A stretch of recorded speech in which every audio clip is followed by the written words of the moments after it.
Selamat pagi Bapak Ibu, Saudara sekalian, Jemaat GKI Layur dan Bajem Grand Wisata. Dalam sapaan pagi hari ini, tanggal 8 Desember 2022, kita akan bersama mempelajari surat 2 Petrus pasal 3 ayat 1 sampai 16.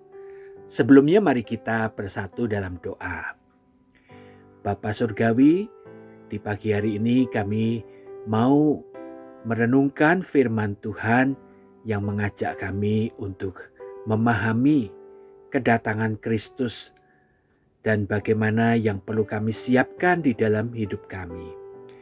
Berbicaralah ya Tuhan, kami telah siap mendengar. Di dalam nama Tuhan Yesus Kristus kami berdoa. Amin. Nah, saudara, bacaannya adalah surat 2 Petrus pasal 3 ayat 1 sampai 16. Tetapi saya tidak membacakannya semua. Saya hanya membacakan ayat 8 sampai 9 yang menjadi perhatian kita. Surat 2 Petrus pasal 3 ayat 8 sampai 9 demikian bunyinya. Akan tetapi saudara-saudaraku yang kekasih, yang satu tidak boleh kamu lupakan, yaitu bahwa di hadapan Tuhan, satu hari sama seperti 1000 tahun, dan 1000 tahun sama seperti satu hari. Tuhan tidak lalai menepati janjinya, sekalipun ada orang yang menganggap sebagai kelalaian. Tetapi Ia sabar terhadap kamu, karena Ia menghendaki supaya jangan ada yang binasa, melainkan supaya semua orang berbalik dan bertobat.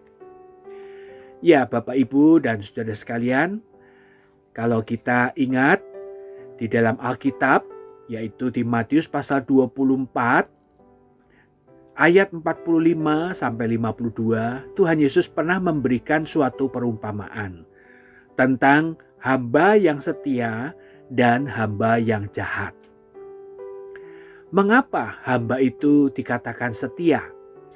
Karena ketika tuannya itu pergi, dia pergi ke luar kota, dia menitipkan seluruh pekerjaan di rumah itu kepada hamba-hambanya, maka hamba yang setia itu melakukan tugasnya.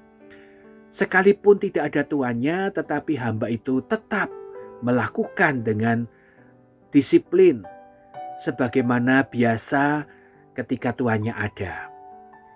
Namun hamba yang jahat itu ketika tuannya pergi, dia tidak mau bekerja.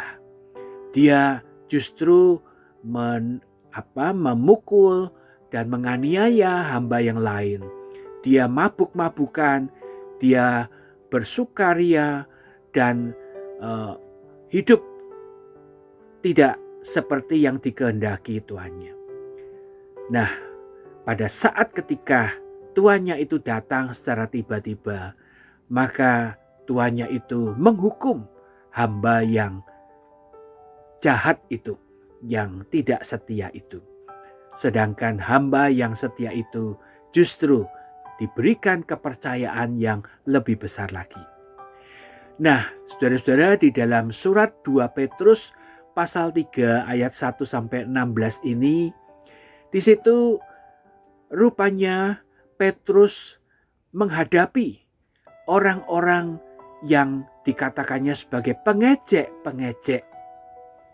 Di dalam ayat 3 sampai 4 dikatakan, yang terutama harus kamu ketahui bahwa pada hari zaman akhir akan tampil pengejek-pengejek dengan ejekan-ejekannya, yaitu orang-orang yang hidup menuruti hawa nafsunya. Kata mereka, di manakah janji tentang kedatangannya itu? Sebab sejak bapa-bapa leluhur kita meninggal, segala sesuatu tetap seperti semula pada waktu dunia diciptakan. Nah, saudara, siapakah yang dimaksud Petrus dengan pengejek-pengejek itu? Sebenarnya mereka adalah orang-orang yang percaya juga.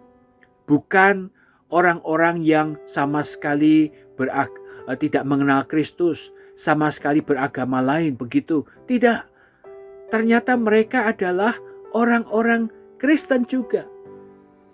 Tetapi mereka itu tersandung ketika mereka menantikan apa yang pernah dikatakan Yesus tentang kedatangannya kedua kali.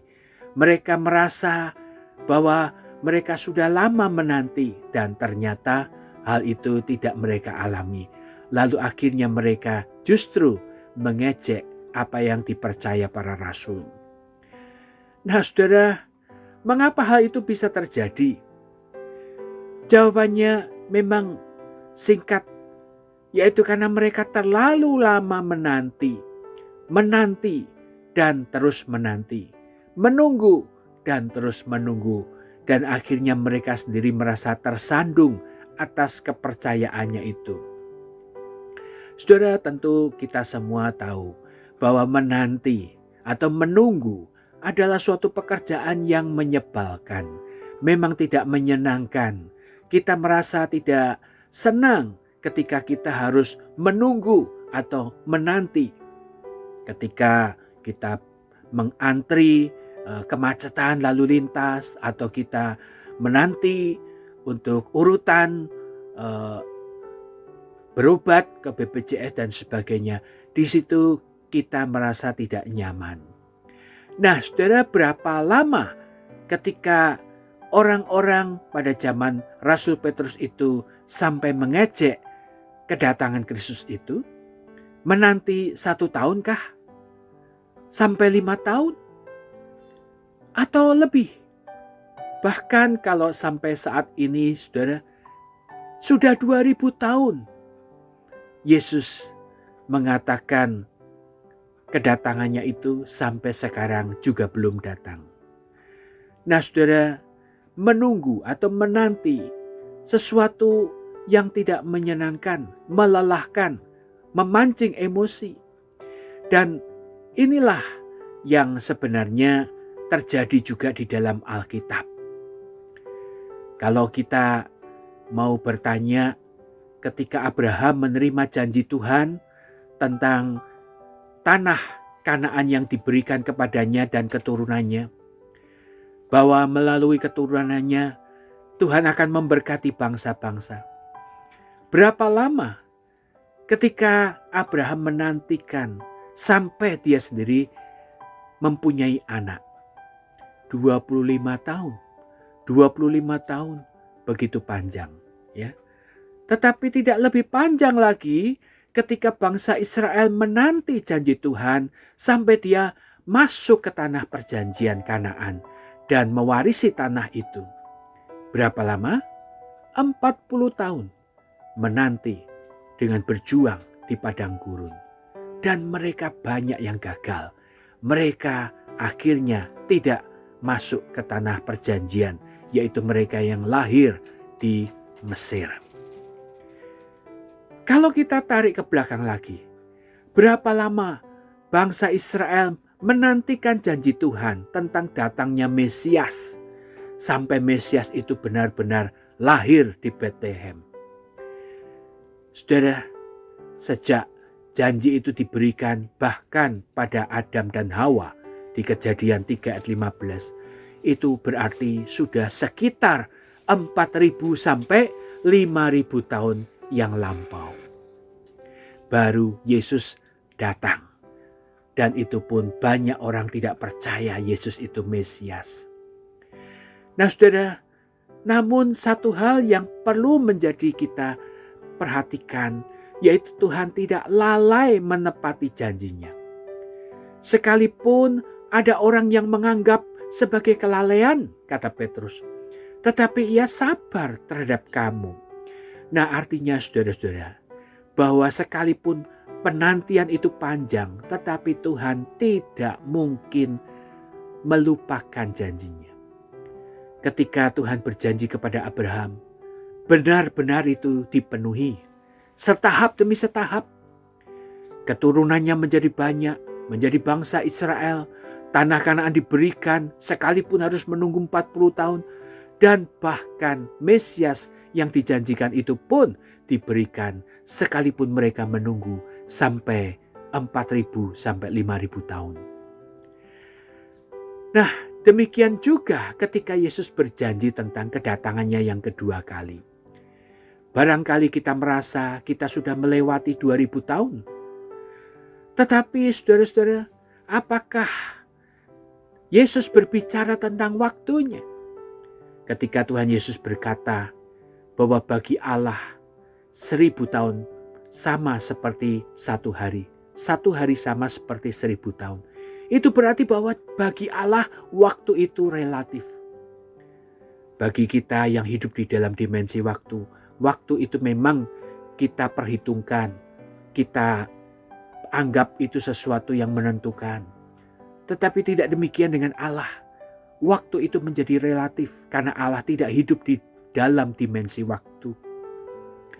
Nah saudara, apakah di dalam masa Advent, di dalam masa penantian ini kita mau setia seperti hamba itu, hamba yang setia. Kita terus bekerja seperti sedia kala. Kita tidak menganggap bahwa Tuhan kita melupakan janjinya. Seandainya Tuhan datang, mengatakan kepada kita, besok mau datang. Apakah yang perlu kita lakukan untuk mempersiapkan segala sesuatu? Persiapan itu adalah tidak tergantung waktu Tuhan mau datang kapan. Kapan saja. Firman Tuhan mengatakan dia datang seperti pencuri pada waktu malam. Jadi marilah kita selalu siap sedia. Kapan saja. Karena Tuhan tidak lalai menepati janjinya. Sewaktu kita mengatakan saat ini adalah saat yang nyaman, saat yang tidak mungkin Tuhan datang, bisa tiba-tiba dia datang. Yang dikehendaki oleh Kristus bukan kita mengetahui kapan waktunya, tetapi apa yang kita perlu siapkan setiap saat ketika dia tiba-tiba datang kembali. Berbahagialah setiap kita yang telah menyiapkan diri dan selalu waspada. Selamat pagi.